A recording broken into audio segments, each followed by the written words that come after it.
Hello and welcome to a new episode on the Public Global. I'm Ajay Prakash.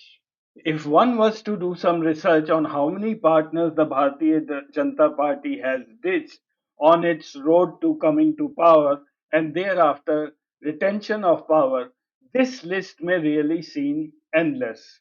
I have tried to compile a list here and I'm sure I must have missed out a few more names. If you look at this list, some names are very familiar, the others may not be so much familiar. For example, Hanuman Beniwal of Rashtriya Loktantrik Party in Rajasthan, Hangrama Mohilari of the Bodo People's Front, Sudesh Mahato of the All Jharkhand Student Union. And then there are quite a few others. You may not know Raju Shetty of Swamimani Paksh, Vaiko of MDMK, Mukesh Sahani of Vikashsheel Insan Party, and this list is pretty huge. And then many of the prominent faces which you definitely know, they have been in the news more recently. Most of these people have been with the BJP not because of any ideological considerations. They are there because of an opportunity they see to share the power with BJP. And once BJP outgrows, they drop the partner or integrate that partner within itself. This is the so called BJP's policy of use and throw, and BJP calls it political compulsions. Today, in this episode, I'm going to talk of one such partner of the NDA, Chandrababu Naidu and his TDP party. Telugu Desam Party was formed in 1982 by N.T. Ramarao, the father in law of Chandrababu Naidu.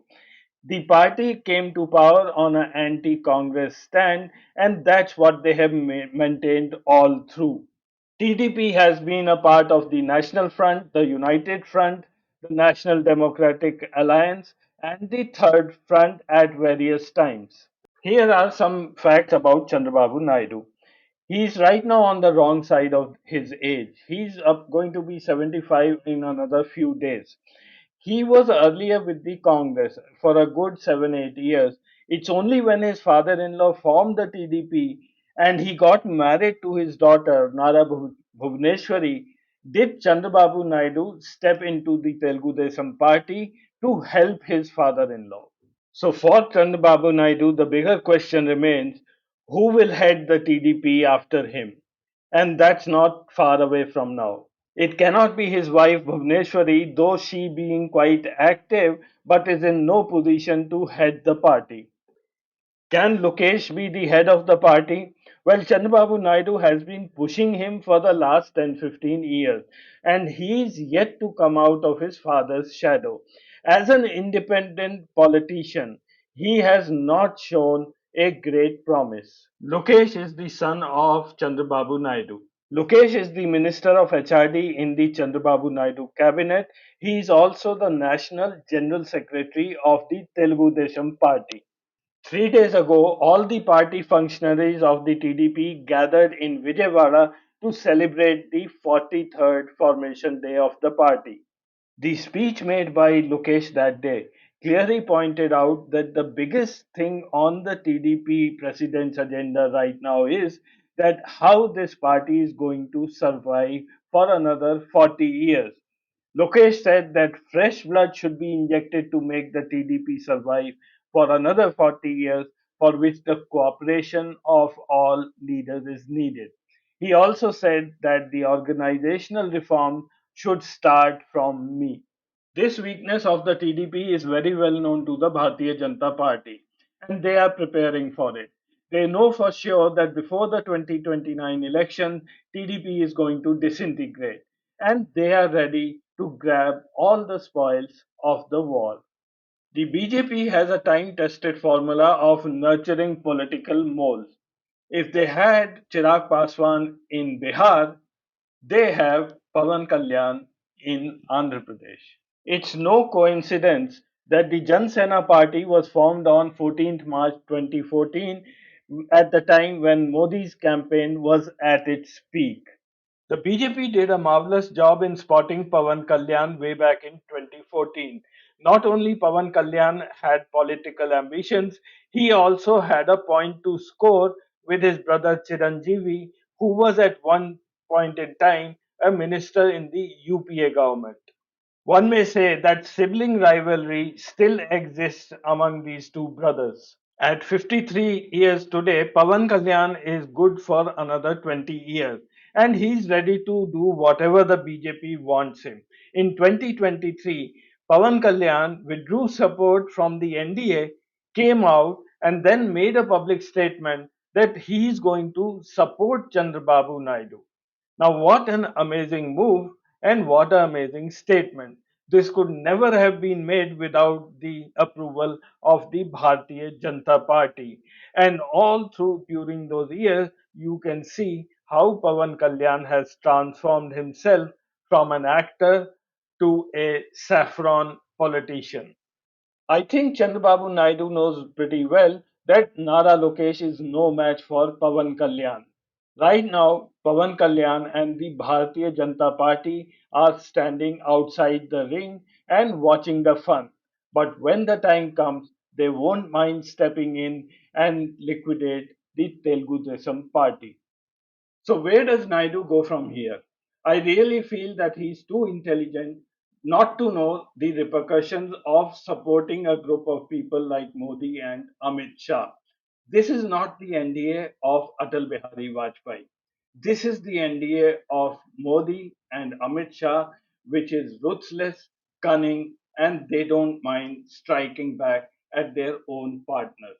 There are several reasons due to which I think that it's the right time for Naidu to walk out of the NDA alliance.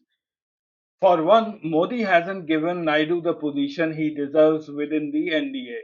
At least Atal Bihari Vajpayee had given the Speaker's post to TDP in 2000.